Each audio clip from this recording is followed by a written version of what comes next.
На небольшой ферме «Зеленый луг» жила белая корова по кличке Снежка. Она уже приносила потомство раньше, поэтому хозяин фермы Николай и местный ветеринар не ожидали никаких серьезных проблем. Однако новая беременность проходила совсем иначе. Живот коровы оказался необычно большим. Она быстрее уставала, часто ложилась и в последние недели почти не отходила от сарая. Когда начались роды, стало понятно, что Снежке очень тяжело. Она беспокойно ходила по загону, тяжело дышала и время от времени громко мычала. Николай вызвал ветеринара Ирину, которая решила оставаться рядом до самого конца. Прошло несколько мучительных часов, но теленок все никак не появлялся. Все начали опасаться осложнений.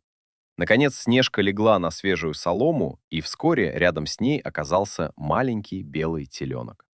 Фермер уже облегченно выдохнул, но ветеринар неожиданно попросила его не уходить. По состоянию коровы она поняла, что роды еще не закончились. Через некоторое время произошло то, чего никто не ожидал. На свет появился второй теленок. Стало ясно, почему беременность была настолько тяжелой. Снежка все это время носила двойню. Один малыш почти сразу попытался подняться и, несколько раз упав, все-таки встал на дрожащие ноги. Второй лежал неподвижно и лишь слабо шевелил головой. Снежка тут же переключила все внимание на него. Она облизывала теленка, осторожно подталкивала носом и тихо мычала, будто пыталась заставить малыша подняться. Минуты шли, но он оставался на земле.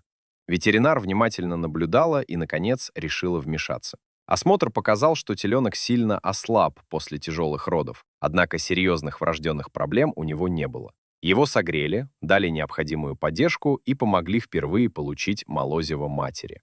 Через некоторое время малыш снова попробовал подняться. Передние ноги дрожали и разъезжались, но Снежка стояла рядом и продолжала подталкивать его мордой. После нескольких попыток теленок неожиданно удержался на ногах.